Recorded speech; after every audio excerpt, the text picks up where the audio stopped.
आज हम जो स्टार्ट करने लगे हैं सब्जेक्ट, उसका नाम है काइनेजोलॉजी, जो डीपीटी फर्स्ट ईयर का मेन सब्जेक्ट है, जो हमारी बेसिक्स हैं, जिसकी बेस पे हम आगे फिजिकल थेरेपी करवाते हैं कि किस तरह की पेशेंट को एक्सरसाइज रेकमेंड हमने करनी है, कौन सी इफ़ेक्टिव है, कितनी उसकी फोर्स होगी, या जो भी स्ट्रेंथनिंग, पावरिंग और ये सारी आइसोमेट्रिक करवाने का, ये डिफरेंट सारी इसमें टर्म्स हमने सारी पढ़नी है, क्योंकि ये हमारा मेन सब्जेक्ट है और इसको हमने रट्टे के तौर पे नहीं याद करना, इसको एज आप वर्किंग के तौर पे। और दूसरा ये कि आपने इसकी एक एक चीज़ को इस तरह समझना है जैसे प्रैक्टिकली हो, फिर ही आप इसमें आप इजीली इसको याद कर सकते हो।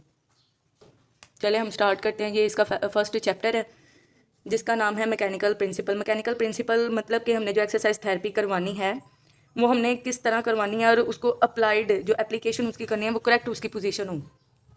नेक्स्ट जो हमने सारी टर्म्स पढ़नी है वो सारी फिजिक्स की ही ऑलरेडी टर्म्स हम इंटर में पढ़ चुके होते हैं। ये बेसिक पढ़ने का अभी पढ़ने की ज़रूरत ये है कि आपको पता हो कौन सी चीज़ किस तरह वर्क कर रही है। सबसे पहले यहाँ पे फोर्स लिखा हुआ है। फोर्स की डेफिनेशन है कि जब हम किसी भी चीज़ पे प्रेशर देते हैं, स्ट्रेस देते हैं, तो वो मूव करना शुरू कर देती है। वो किसी भी एंगल में मूव करें, स्ट्रेट करें या कर्व में करें या जिस तरह भी राउंड शेप में करें। देखिए लिखा है force is that which altars, जो चेंज करती है स्टेट ऑफ रेस्ट को, किसकी, बॉडी की, जो एक यूनिफॉर्म या कांस्टेंट स्ट्रेट लाइन में पड़ा हुआ है। दूसरा ये कि आगे उन्होंने सारे ये कंपोजिशन ऑफ फैक्टर बताए हुए हैं फोर्स के, जो हमने पढ़े हुए हैं, वेक्टर किस तरह काम करती है और ये उसकी प्रिंसिपल, ये बेसिक लिखा हुआ है कि सबसे पहले देखिए the application of the force is body is specified by, उसके इन्होंने ये 2-3 स्टेप लिखे हुए हैं। नेक्स्ट जो इन्होंने 3 स्टेप में बताया हुआ है, सबसे पहले हमने देखना है, इन्होंने फर्स्ट लाइन में बताया हुआ है कि जो सी डायरेक्शन ऑफ फोर्स है वो रिप्रेजेंट करती है ये एरो से, जिसे हम इस तरह रिप्रेजेंट करेंगे। ये एरो है, ये फोर्स की डायरेक्शन को रिप्रेजेंट करता है। नेक्स्ट उसने बताया है कि जो सी लेंथ है, कितना मैग्नीट्यूड है फोर्स का, वो रिप्रेजेंट करता है लेंथ ऑफ द एरो, कि ये जो सी लेंथ है ये। अब ये बॉडी है, ये मैग्नीट्यूड है और ये हमारी फोर्स है। इस डायरेक्शन में इतनी मैग्नीट्यूड के लेंथ से फोर्स लग रही है। ये सिंपल ये 2 लाइन में बताया हुआ है। आगे ये डायग्राम प्रेजेंट किया। नेक्स्ट उन्होंने डिफरेंट ये आगे फिगर बना के उसको बताया हुआ है कि देखें, ये फर्स्ट फिगर को मैं एक्सप्लेन करने लगी हूँ, फिगर नंबर 1 को, जिसमें उन्होंने बताया है कि ये आपकी बॉडी है जहाँ से फोर्स लगनी है। अब जो फोर्स है, एक फोर्स ये लग रही है, दूसरी उसी के इक्वल में आगे एक और फोर्स लगे। जब एक ही डायरेक्शन में 2 फोर्सेस लगती हैं तो ये सेम होती है। 2 factor acting in the same direction and it's common point, और एंड इक्वल, तो ये सेम डायरेक्शन में जा रही है फोर्सेस। ठीक हो गया, इसका कोई ये नहीं आना, वो इसी बॉडी इसी तरफ मूव करेगी। ये हमारी ए फिगर होगी। नेक्स्ट जो सी बी फिगर है उसमें लिखा है कि ये हमारी बॉडी है, एक फोर्स इस साइड पे लग रही है, दूसरी फोर्स इस साइड पे लग रही है, दोनों ही इक्वल फोर्सेज लग रही हैं। ये बी वाली की हम फिगर की बात कर रही हैं, ये वाली की। जब दोनों फोर्सेस एक ही लेंथ की एक ऑपोजिट डायरेक्शन में लग रही है तो ये स्टेबल हो जाएगी, जिसे हम कहते हैं इक्विलिब्रियम। ठीक है, इसे हम कहते हैं इक्विलिब्रियम। थर्ड जोन सी कैटेगरी में फिगर बताई है, उसमें बताया कि बॉडी है, उसमें ऑपोजिट फोर्सेज लग रही हैं, एक लग रही है इस लेंथ से, दूसरी लग रही है इतनी सी।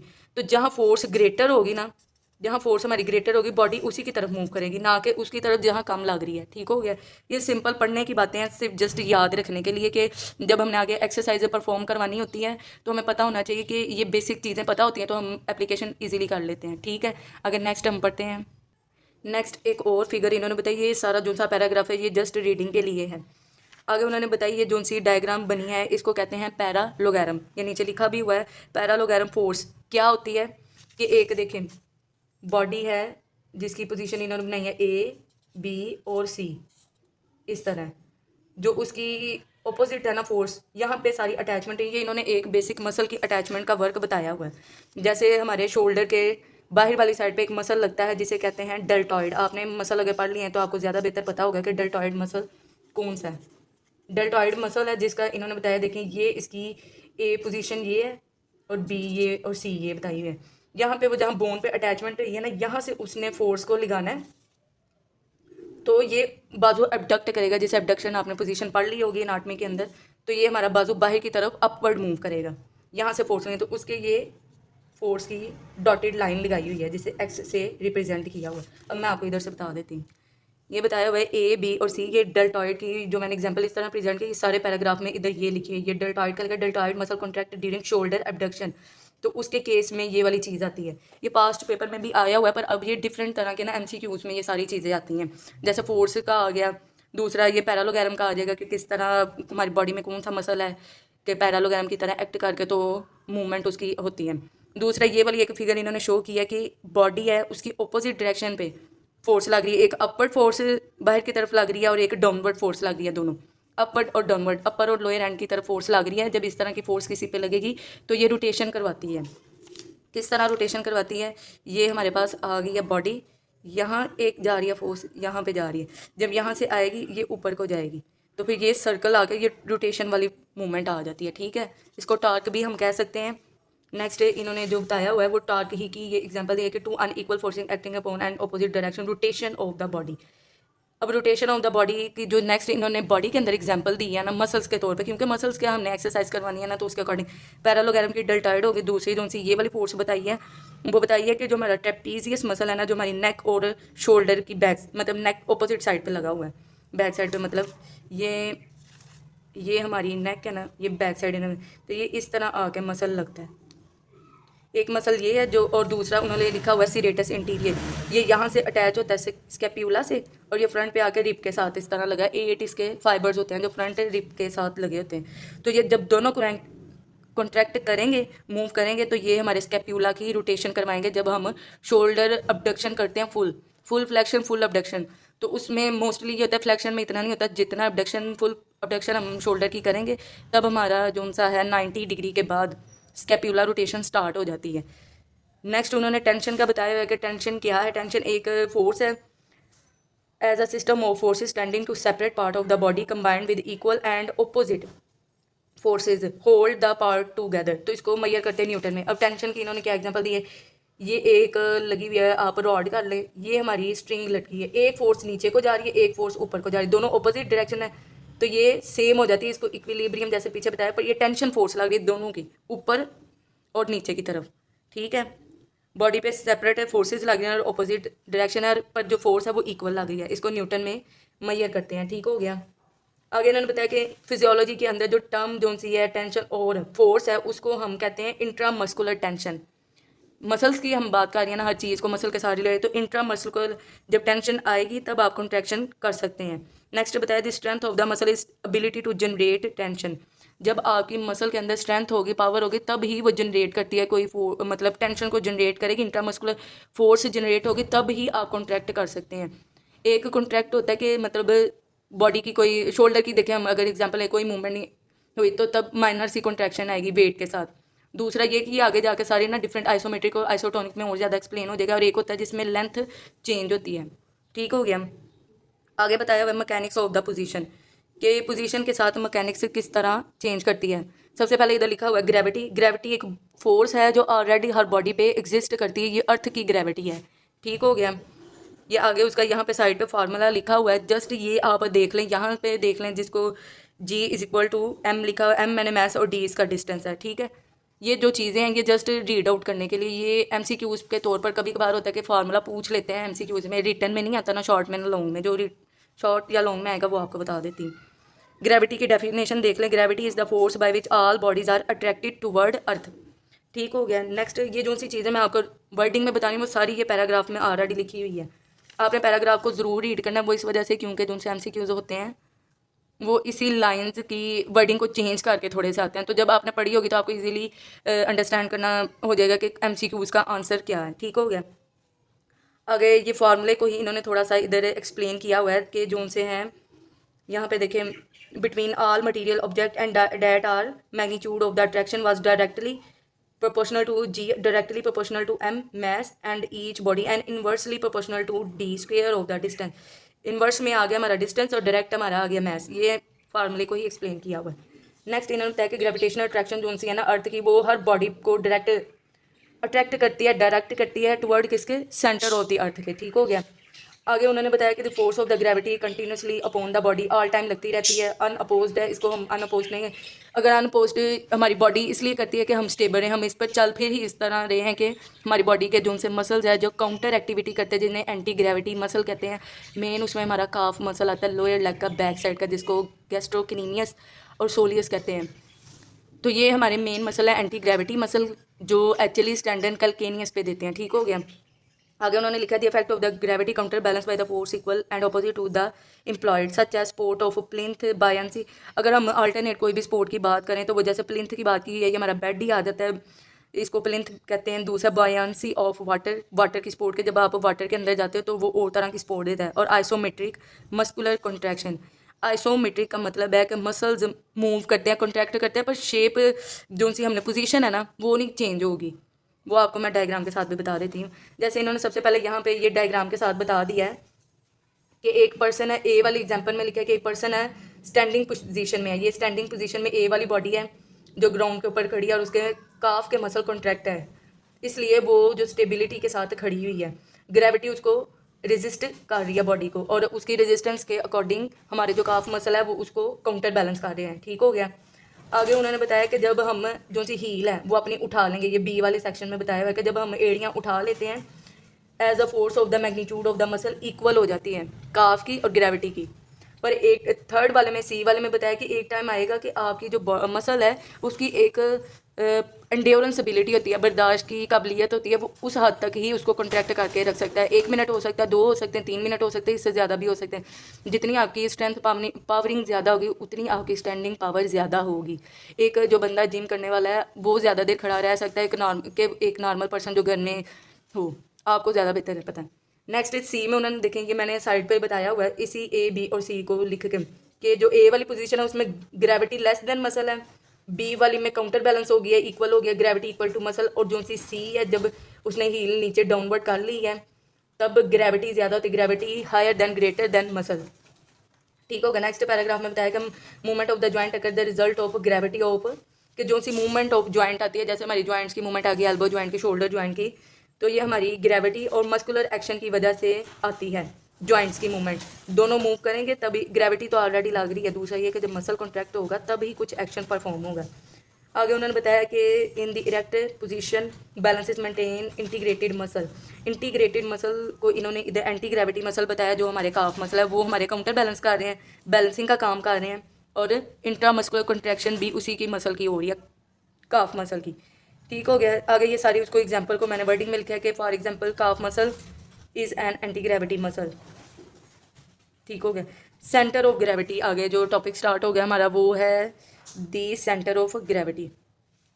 के जो सेंटर ऑफ ग्रेविटी वो क्या है, हमारी बॉडी का जो सेंटर ऑफ ग्रेविटी है वो है sacral vertebra, second sacral vertebra, S2। ये MCQ बहुत दफ़ा आया हुआ है, अगर ना भी हो तो वाइवे में पूछते हैं। इसका मतलब ये है कि जब हम सुपाइन पोजीशन में स्ट्रेट में सीधा लेटे होंगे बेड के ऊपर, तो जो हमारा S2 है वो हमारा मिड पॉइंट होगा जिस पे हम पूरी बॉडी बैलेंस होगी। मतलब एक कोई पॉइंट है जिस पे उसने होल्ड ऑन किया है, तो दोनों हमारे अपर और लोअर पोजीशन जो सी है बॉडी की वो बैलेंस हो जाएगी। आगे उन्होंने ये भी बताया कि जब हम ये जो सी सेंटर ऑफ ग्रेविटी है ये बच्चों और मेल के अंदर, चिल्ड्रन और मेल के अंदर बिल्कुल इक्वल, मतलब ठीक हो रहती है, चेंज नहीं होती है S2 से। बट जो सी फीमेल्स है उसमें वेट की वजह से अपर या लोअर बॉडी का वेट ज़्यादा हो जाए तो ये पोजीशन, ये जो सी सेंटर ऑफ ग्रेविटी है ये पॉइंट चेंज हो जाएगा। बाकी ये है कि ये स्पाइन का आपको बताया सेकंड सैक्रल वर्टिब्रा। वैसे पोजीशन अगर स्टैंडिंग की हो या हो आपकी सिटिंग पोजीशन तो ये सारी डिफरेंट होगी। मेन हमारा आता है स्पाइन पोजीशन में। ठीक है। ये बताया हुआ the centre of the gravity rigid body है, point toward the earth attract effectively act whenever the position of the, ये सारी एग्जांपल लिखी हुई है। और सॉरी एग्जांपल नहीं एक्सप्लेन कर दिया। नेक्स्ट एग्जांपल उन्हें सी सा की ये नीचे बताई हुई है। ये सेकंड सैक्रल वर्टिब्रा का MCQ लिखा हुआ है कि सेंटर ऑफ ग्रेविटी है ह्यूमन बीइंग की, और ये लिखा हुआ है higher centre of the gravity in man and children as compare to the woman due to the weight difference. ठीक हो गया। आगे ये MCQ लिखा है centre of the gravity varies, vary करती है पोजीशन के साथ, पोजीशन टू पोजीशन, आप सीटिंग में है, स्टैंडिंग में है, साइड लाइन में है, किस तरह की पोजीशन में है। ठीक हो गया। अब हम सेंटर ऑफ ग्रेविटी की डिफरेंट नीचे ये A B और C में एग्जांपल दिए, इसको एक्सप्लेन करके बताते हैं। कि एक हमारे पास है सी सा जिस पे बच्चे वगैरह बैठते हैं, ये उसका पिवट पॉइंट है, और ये हमारे पास सी सा है। इसने जैसे ऊपर आना है ये नीचे चले जाना है, ये इसका सेंटर ऑफ ग्रेविटी है। ठीक हो गया। अब उसने कहा कोई भी बॉडी है जो इरेगुलर है, ऐसे है ऐसे है, ठीक हो गया, तो इसका हम किस तरह, कोई भी बॉडी का आप सेंटर ऑफ ग्रेविटी निकालने का तरीका पता क्या है। ये बॉडी है जो भी उसका क्या नाम है, ये जो एजेस बने हैं वहाँ से आपने स्ट्रेट लाइन लगानी है। ठीक है। पहले आपने उसको एक हैंगिंग पॉइंट पे करना है, कहीं पे उसको लटका लेना है प्लम लाइन के साथ। इन्होंने नीचे लिखा हुआ है कि प्लम लाइन को जब हम लटकाते हैं तो वहाँ से एक डॉटेड लाइन बना ली हमने, ये हमारी बन गई डॉटेड लाइन। अब बाद में हमने जो सारे बाकी एजेस है वहाँ से स्केल रख के ना इस तरह लगी पोजीशन लाइन, फिर इस तरह लगी, ये लगी और इस तरह। तो ये जो सा उसका पॉइंट आएगा ना जहाँ पे सारी लाइन इंटर क्रॉस कर रही है वो इसका सेंटर ऑफ ग्रेविटी है। ये किसी भी बॉडी का चेक करने का तरीका है। दूसरा इसका तरीका ये भी है कि आप एक कोई भी पेपर कट कर लो, जिस तरह से मर्जी इरेगुलर कट कर लो, बाद में उसको इस तरह की शेप में काट के एक पॉइंट उसका ना फिक्स कर लो वाल के साथ।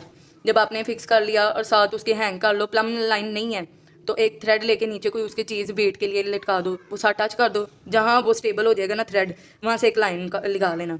उसको बाद में जो सा ना वाल से रिमूव करके बाद में ऐसे ही उसके पॉइंट के साथ स्क्वेयर को लगा के सारी लाइन से ड्रा कर लेना। जहाँ पे उसका बेसिक पॉइंट बनेगा ना वो ये होगा जहाँ पे इंटर क्रॉस सारी लाइंस करेंगी। इसको चेक करने का तरीका है कि यहाँ पे आप छोटा सा ना आप इसको पॉइंट के बिल्कुल ना नीचे एक पेंसिल रख लो या कोई चीज़ रख लो तो ये बिल्कुल स्टेबल हो जाएगा, गिरेगा नहीं इस पॉइंट से, क्योंकि सारे सराउंडिंग उसको बैलेंस कर रही हैं उसके सेंटर ऑफ ग्रेविटी की वजह से।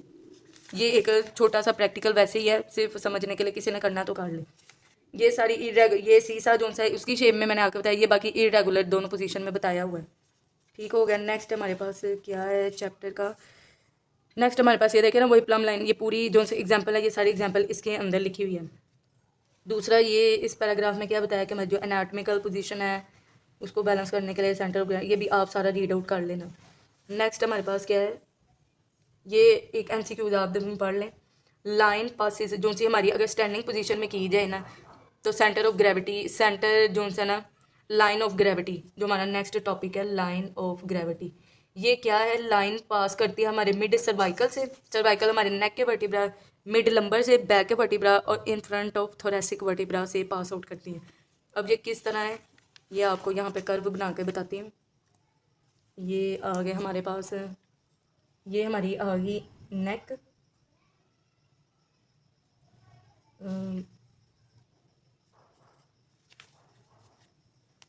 ये हमारी आ गई नेक, ये सारा आ गया हमारा थोरेसिक वर्टिब्रा, ये हमारा लंबर वर्टिब्रा और ये नीचे से आ गया सैक्रम। अब उसने कहा कि जब यहाँ से लाइन पास होगी ना तो ये यहाँ से इसके लंबर के मिड से गुजरेगी, थोरेसिक के इन फ्रंट से गुजरेगी और ये हमारी इधर से सर्वाइकल से गुजरेगी। ये मेन लाइन ऑफ ग्रेविटी बताने का मकसद ये है कि जिसकी बॉडी की अलाइनमेंट इस तरह होगी वो एक स्ट्रेट बॉडी, मतलब स्ट्रेट से मतलब वो बिल्कुल ही एनाटॉमिकल पोजीशन में आता है। हमारे वर्टिब्रास को इसी पोजीशन में आना चाहिए। जैसे ही हम अपना वो फॉरवर्ड पोस्चर करके बैठे होते हैं, ये मेन पोस्चर करेक्शन की ही एक्सरसाइज के रिलेटेड होते हैं कि जब लोग बैठ के ज़्यादा देर काम करते हैं तो कंधे आगे की तरफ निकल आते हैं, बैक जो से वो बिल्कुल ही पीछे से अपनी कर्व कन्वेक्सिटी उसका कर्व बिल्कुल ही ख़राब हो जाता है। तो इस वजह से हमें समझने की ज़रूरत है कि हमारी ये लाइन ऑफ ग्रेविटी जब इस तरह पास आउट करेगी तो हमारी पूरी बॉडी का जो अपर ट्रंक के मसल है वो बैलेंस में होंगे। ठीक है, तो ये अब हम स्टार्ट करने लगे हैं line of gravity. Line of gravity में इधर सबसे पहले बताया हुआ है the line of gravity is a vertical line है जो सेंटर ऑफ ग्रेविटी से पास करती है। एक बॉडी जो सी ह्यूमन बॉडी है वो उसकी फंडामेंटल जो स्टैंडिंग पोजीशन है उसमें हमारे पास ये है कि जो सेकंड सेक्टर वर्टिब्रा पासिस करती है, ये जो आपको पहले बता दिया। दूसरा ये है कि ये किस तरह पास आउट करेगी, फीट के दरमियान से, पाँव के दरमियान से, और ट्रांसफर टार्सल जॉइंट्स, ये हमारे पाँव के जॉइंट्स आते हैं। ठीक है, दूसरा ये है कि ये लाइन जो सी आपको यहाँ पे मैंने बताई ये इसी पैराग्राफ के अंदर आगे लिखी हुई है, ये है लिखी हुई mid cervical good posture is line, good posture is the line passes through the mid cervical, ये देखे ना, mid cervical in front of thoracic vertebra and mid lumbar, और डाउनवर्ड ये मूव करती जाती है। ठीक हो गया। दूसरा बताया कि सेंटर ऑफ द एक्सिस जो सा नी जॉइंट का ना वो और एंकल जॉइंट का वो पोस्टीरियर लेटरल आता है। ये हमारी जब हम आगे ये सारे प्लेन्स वगैरह पढ़ेंगे उसमें हमारा बेसिक सारा प्लेन्स में कवर होगा।